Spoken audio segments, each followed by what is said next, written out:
흔히들 이렇게 생각하실 거예요. 당화혈색소만 좋으면 되는 거 아니야? 평균의 함정에 빠질 수 있거든요. 건강을 오히려 망가지고 있는데도 안심하고 방심할 수 있습니다. 본연의 그 건강을 지키기 위해서는 혈당을 이하로.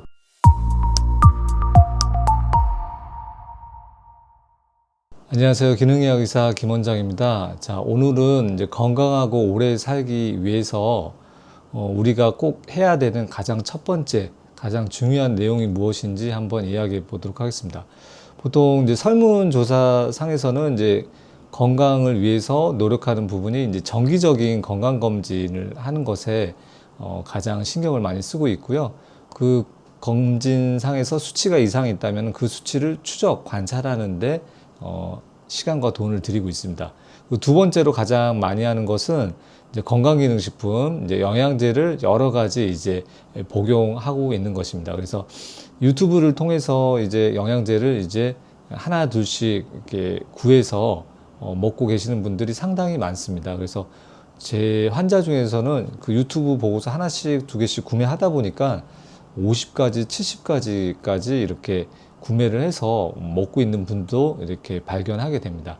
하지만 제가 생각하기에는 그냥 검사만 한다고 해서 건강해질 수 없거든요. 그리고 남이 좋다고 하는 영양제만 먹는다고 해서 건강해질 수 있는 것은 아니라고 생각합니다. 그래서 제가 훨씬 더 중요하고 가장 핵심적인 건강관리 수단은 따로 있는데 그것에 대해서 오늘 말씀해 보도록 하겠습니다. 그래서 이제 제가 생각하는 가장 확실하고 쉬운 건강관리 비법은 바로 혈당을 140 이하로 꾸준하게 유지하는 것이 핵심이라고 생각을 합니다. 그래서 요거는 연속 혈당 검사를 한 것이고요.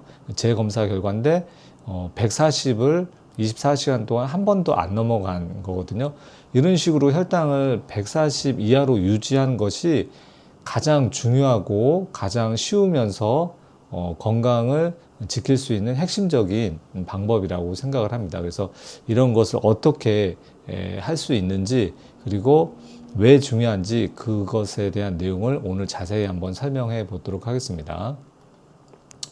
그래서 이제 흔히들 이렇게 생각하실 거예요. 뭐 혈당은 그냥 당화혈색소만 좋으면 되는 거 아니야? 하고 이렇게 생각을 하실 건데 당화혈색소 같은 경우에는 그 평균의 함정에 빠질 수 있거든요.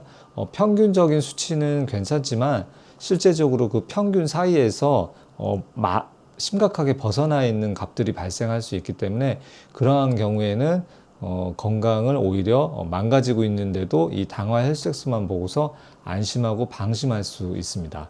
그래서 당화혈색소가 괜찮더라도 인슐린이 과잉 분비되고 있다면은 그때는 염증이 활발하게 일어나고 있고 혈관이 손상되고 있다는 것을 뜻하기 때문에 당화혈색소만 보시면 안 되고 이 인슐린 분비 상태도 보셔야 되고 혈당에 하루 중에 어떻게 수치가 변동하고 있는지도 잘 확인해서 관리를 해줘야 됩니다.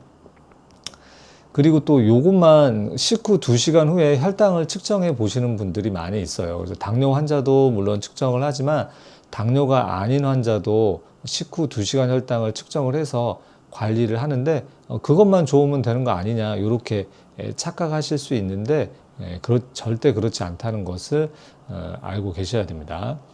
그것을 좀 더 자세히 설명을 드리면 이거는 이제 식전 혈당이 108로 나왔습니다. 저의 그 혈당 검사 결과인데 식후 2시간 후에는 117로 나왔습니다. 그래서 밥 먹고 나서 2시간 혈당이 얼마로 변했죠? 108에서 117로 대략 9 정도밖에 올라가지 않았습니다. 그래서 식후 혈당이 117밖에 안 되니까 좋은 거구나 이렇게 생각할 수 있는데 그 사이에 보면은 최고 혈당이 171까지 올라간 것을 알 수 있습니다. 그래서 이게 108에서 117까지 140을 안 넘어가고 안정적으로 이렇게 혈당이 변화했다면은 아주 좋은 수치지만 그렇지 않은 경우가 대부분입니다. 그 사이에 혈당 스파이크 같은 것들이 반복이 되면서 그 시간 동안에 그 2시간 안에서도 상당 시간 동안은 혈관에 데미지가 들어갈 수 있는 그런 상태가 되기 때문에 단순하게 식후 2시간만 괜찮다고 해서 안심하시게 되면은 이렇게 고혈당에 노출돼서 혈관 데미지가 들어가는 것을 놓칠 수 있게 됩니다. 그러면 왜 제가 이제 혈당을 140으로 잡았는지, 그 기준은 바로 140 아래에서는 비교적 혈관이 견딜만 하고 데미지가 많이 들어가지 않는 상태입니다. 하지만 140에서 180 사이 정도 되면은 혈관에 슬슬 데미지가 쌓이게 되고 혈관 안쪽 내피세포에 데미지가 발생을 하게 되고, 그로 인해서 염증 반응이 생기고 콜레스테롤이 또 들어가게 되고, 그 안에서 이제 동맥경화가 일어날 수 있습니다. 그 시작 지점이 어떻게 보면은 140이라고 할 수 있습니다. 그래서 이제 정상 혈당을 140이라고 보고요. 140에서 보통 200 사이를 그 내당능 장애라고 이야기하고 있습니다. 그래서 정상을 벗어나는 수치는 140을 넘어가면서인데, 그 이유가 그때부터 혈관이 망가진다는 것이고요. 180 이상이 되면은 이제 좀 비가역적인, 되돌리기 어려운 정도의 혈관에 데미지가 들어갈 수 있기 때문에 180 이상은 안 넘어가는 게 괜찮습니다. 근데 당뇨 환자들은 이 180이라는 숫자에 대해서 너무 좀 무감각한 게 아닌가 하는 그런 걱정이 좀 있습니다.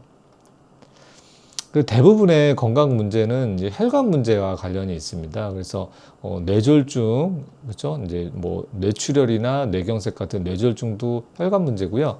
심장에 있는 혈관이 부분적으로 좁아져 있는 협심증, 그리고 완전히 막혀서 이제 사망할 수 있는 심근경색, 그리고 기억력이 떨어지는 이제 치매, 암도 대부분 혈관하고 상당히 문제가 있습니다. 그래서 우리가 혈관 문제를 해결해서 건강을 지키려면은 결국에는 혈당을 얼마나 잘 유지, 관리하느냐가 중요한데, 그 수치를 저는 140을 기준점으로 잡고 조금은 타이트하게 적극적으로 관리를 하는 것이 중요하다고 생각을 합니다.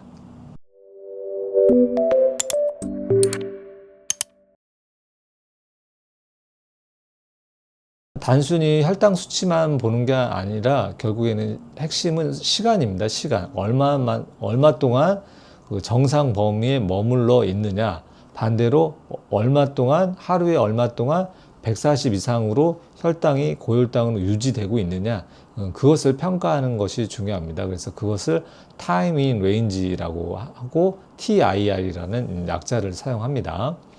그래서 하루 24시간 중에 안전한 혈당, 저 같은 경우는 이제 70에서 140으로 보고 있습니다. 넓게 본다면 180으로도 볼 수 있는데, 이 안에 머문 시간 비율이 얼마나 되는지 확인하는 것이 비율이 중요하고, 한 번 잰 점수가 아니라 하루 종일의 그 성적표를 받는 것이 중요하다고 할 수 있습니다. 그래서 저는 개인적으로 이제 90% 이상은 돼야지 건강한 상태를 유지할 수 있다고 생각을 하고요.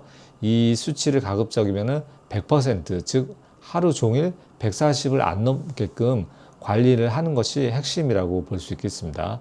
이 시간이 TIR 시간이 길면 길수록 혈관 데미지가 적다고 확인할 수 있겠습니다. 그래서 같은 당화 혈색소라도 혈당이 이게 출렁이지 않고, 출렁이면서 이제 고혈당에 오래 노출되면은 훨씬 더 위험하기 때문에 그 고혈당에 노출되는 시간을 우리가 꼭 확인할 필요가 있겠습니다.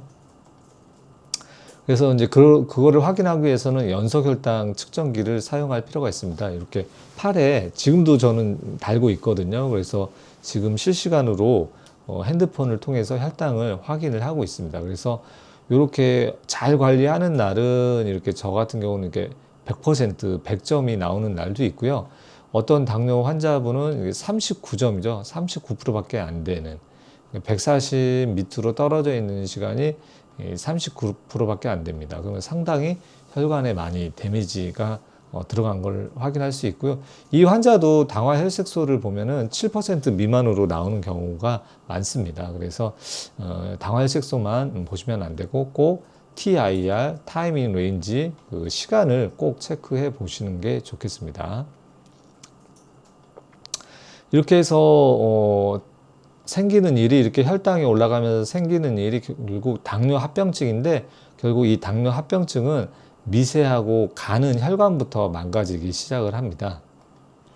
그래서 합병증이 왜 생기는 것인지 핵심은 가늘고 약한 혈관과 관련이 있습니다. 그래서 당 독소, 혈색소 같은 그런 당 독소가 그 설탕 찌꺼기가 혈관 벽에 쌓이면은 가느다란 혈관, 아주 가는 혈관에 이제 녹슬고 딱딱해지는 겁니다. 그러니까 결국 이게 뭐죠? 동맥경화가 진행되는 겁니다. 가는 혈관이 많은 곳부터 이제 고장이 나기 시작을 합니다. 대표적으로 눈, 콩팥, 신장, 신경, 발끝 같은 데가 이제 데미지가 먼저 발생을 해서 합병증으로 나타날 수 있게 됩니다.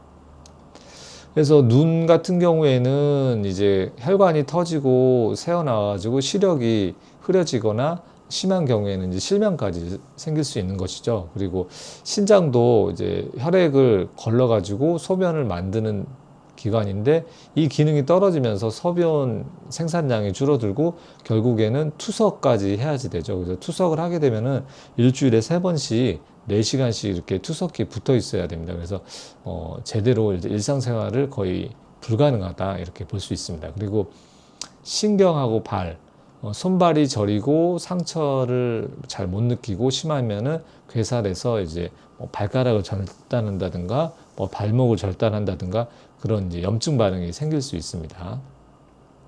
그리고 심장이나 큰 혈관에 문제가 생겨서 심근경색이나 뇌졸중 같은 심혈관 질환이 생길 수 있습니다. 주요한 사망 원인이기도 합니다. 그래서 이것을 잘 관리하기 위해서는 우리는 당화 혈색소도 관리를 해야 되지만 고혈당에 노출되는 시간 자체를 우리가 관리를 할 필요가 있겠습니다. 가장 무서운 점은 이 합병증은 아프다는 신호도 없이 조용히 진행이 되고 환자가 증상을 느낄 때쯤이면 이미 혈관이 엄청나게 망가져 있는 경우가 많습니다. 그래서 단순하게 숫자보다는 관리를 적극적으로 하는 것이 좋고 혈당 안에 그 세포가 당화되고 있는 그 시간을 이렇게 잘 확인해서 그 시간 자체를 낮춰줄 필요가 있고 정상적인 혈당 안에 들어가 있는 시간 자체를 높일 필요가 있겠습니다.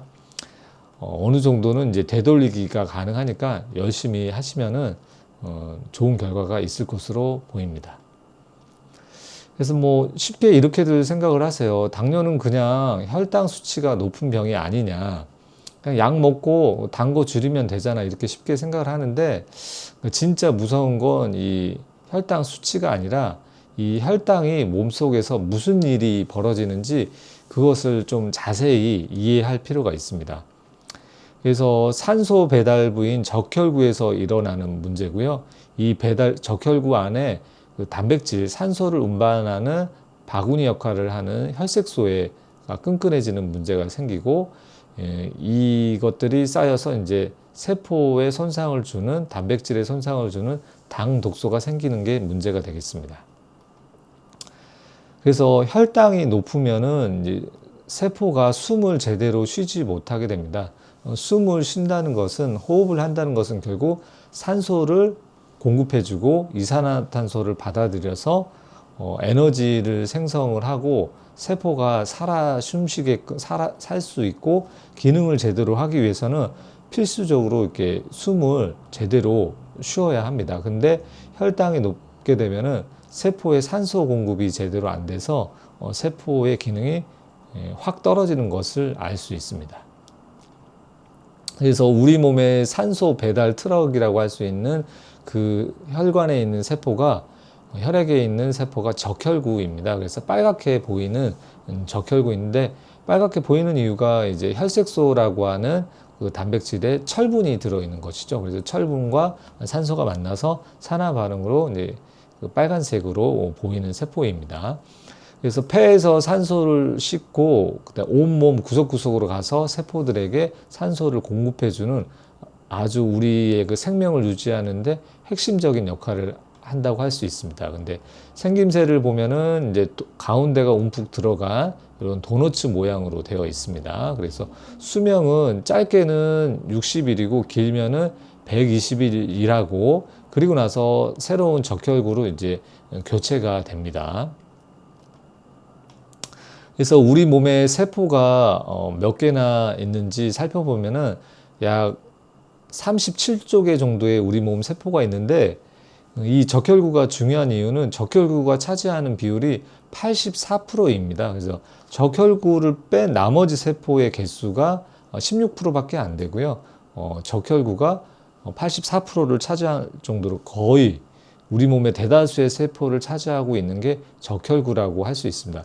이렇게 84%나 되는 적혈구가 중요한 역할을 한다는 것이고, 어떻게 보면 생명을 유지하는 데 있어서 가장 핵심적인 역할을 한다고 할 수 있습니다. 그게 이제 산소를 운반하는 것이죠. 그래서 저도 그 학교 다니면서도 적혈구가 이렇게 84%나 되는지 전혀 몰랐습니다. 나중에 이제 적혈구를 당화혈색소 이런 걸 공부를 하다 보니까 적혈구가 우리 몸에서 84%나 차지한다는 것을 알게 되었습니다. 그래서 그만큼 우리의 그 세포 중에서 적혈구가 하는 일이 상당히 중요하다고 할 수 있겠습니다. 100개의 세포가 있다면은 이제 84개의 세포가 이 배달부 역할을 하는 그 택배 배달을 하는 트럭의 역할을 하는 것이죠. 그게 이제 바로 적혈구라고 할 수 있겠습니다. 그러면 왜 적혈구가 많을까? 그만큼 중요한 일을 한다는 것이죠. 일반 세포하고 비교를 해보면은 일반 세포에는 안에 뭐 핵도 있고 DNA도 있고 뭐 세포질도 있고 미토콘드리아도 있고 뭐 라이보솜, 뭐 골지체, 뭐 등등등 다양한 그 복잡한 기능이 있는 세포 기관들이 소기관들이 있는데 적혈구는 특이하게 핵도 없고요. 모양도 약간 좀 이렇게 원반 모양으로 도너츠 모양으로 생겼고 소기관도 없고 오로지 하는 일이 다른 이제 그 세포들 같은 경우에는 단백질도 만들고 여러 가지 다양한 일들을 하는데 오로지 산소와 이산화탄소를 운반하는 일을 하고 수명도 상대적으로 짧습니다. 그래서 이렇게 적혈구가 이렇게 다른 세포와 아주 특징적인 사항들이 있고요. 그래서 그 트럭에 실린 산소 바구니는 이제 그거를 이제 혈색소 헤모글로빈이라고 합니다. 그래서 이게 낮으면은 이제 빈혈이라고 흔히 얘기를 하죠. 그래서 산소가 제대로 공급이 안 되니까 어지러움을 호소하는 환자들이 많이 있죠. 그래서 적혈구 그 아까 빨간 적혈구 안에 들어있는 단백질이 혈색소 헤모글로빈이고요. 산소를 꽉 붙잡았다가 필요한 것에 내려주는 산소 운반 바구니라고 생각하면 되겠습니다. 여기서 중요한 게 이제 이 혈색소 산소 운반 바구니는 그 트럭에 들어있는 이제 택배 상자 같이 그런 바구니라고 할 수 있는데 이게 단 거 포도당이 옆에 오래 머물게 되면은 자기도 모르게 이제 설탕처럼 늘러붙게 되고 이렇게 되면은 이 바구니의 기능이 떨어지는 거죠. 그래서 산소를 넣어놨던 산소가 이런 당분이 끈적끈적하게 붙게 되면 산소가 잘 떨어져 나가지 않게 됩니다. 그렇게 되면은 적혈구가 온몸을 돌아다녀도 이렇게 당분이 많게 되면은 산소 공급을 제대로 할 수 없게 됩니다. 그러면은 결국에는 이제 숨을 제대로 쉴 수 없게 되는 것이죠. 그죠? 산소가 공급이 안 되면서 제대로 이제 세포 기능이 제대로 할 수 없게 되고, 그 말초 혈관 같은 경우에는 산소 공급이 안 되게 되면 이제 세포가 이제 죽는 그런 상황까지 생길 수 있습니다. 그래서 혈당이 얼마나 이렇게 당화혈색소와 이제 부착을 해서 당화혈색 수치가 올라간다는 것은 세포 호흡과 상당히 많이 관련이 있다고 할 수 있겠습니다.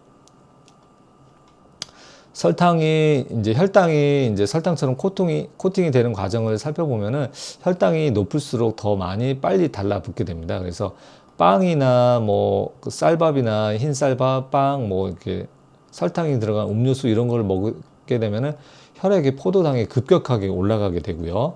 이 포도당이 혈색소 표면에 슬그머니 달라붙게 되고 한번 붙으면 잘 떨어지지 않습니다.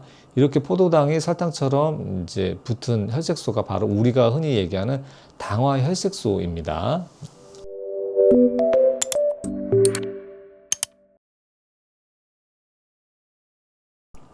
그래서 당화혈색소는 이제 비율로 이제 표현을 하는데 혈색소 100개 중에서 이제 몇 개가 붙어 있느냐 그걸 퍼센트로 나타낸 것이고요. 그럼 왜 하필 3개월 평균일까? 이제 적혈구 같은 경우에는 수명이 3, 4개월 정도 되는데 그동안에 설탕 코팅이 되어 남아 있기 때문에 이 당화혈색소는 2, 3개월간의 이제 혈당을 보여주는 이제 평균 성적표라고 할 수 있겠습니다. 그래서 이제 평균적인 혈당을 평가하는데 도움은 될 수 있습니다.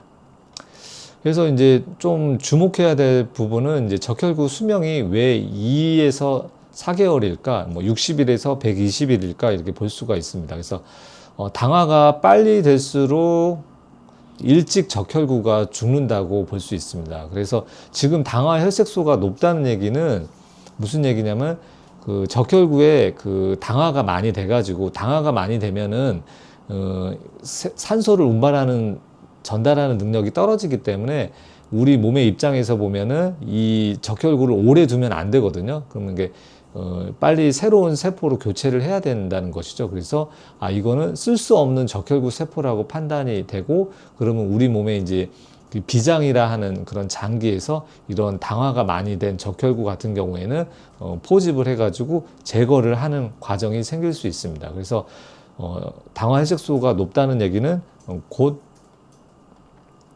죽을 적혈구가 많다, 그런 뜻이고, 세포로 산소 공급이 잘 안 된다는 뜻입니다. 예, 그래서 요 점을 꼭 기억을 해 두셨으면 좋겠습니다. 그래서 당화혈색소가 높다는 것은 적혈구가 조금 있으면 죽을 수 있다, 새로운 세포로 교체를 해줘야 된다, 그런 이야기라고 볼 수 있겠습니다. 그래서 당뇨 환자들이 이제 이런 문제가 뭐냐면 당화혈색소가 높잖아요. 7점 이상으로 이렇게 높게 되는 경우에는 산소 공급이 제대로 안 되고 있다. 결국에는 우리 몸에 말초 혈관들의 데미지가 들어가고 특정 세포들 같은 경우에는 잘 살지 못하고 기능이 확 떨어진다는 것을 알 수 있습니다.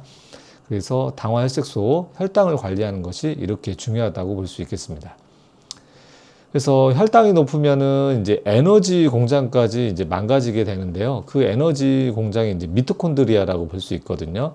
그래서 세포 호흡에 대해서 간단히 살펴보면은 세포는 안에 이제 작은 발전소가 들어 있습니다. 그래서 음식, 연료, 그 포도당이 들어가게 되면은 이제 에너지로 대사를 해서 이용을 해야 되는데, 그때 필요한 게 바로 산소입니다. 그때 ATP라고 하는 에너지가 만들어지는 것이죠. 그래서 포도당이 들어오면은 산소와 결합해서 ATP라는 에너지를 만들어서 세포가 제대로 활동을 할 수 있는 것이죠.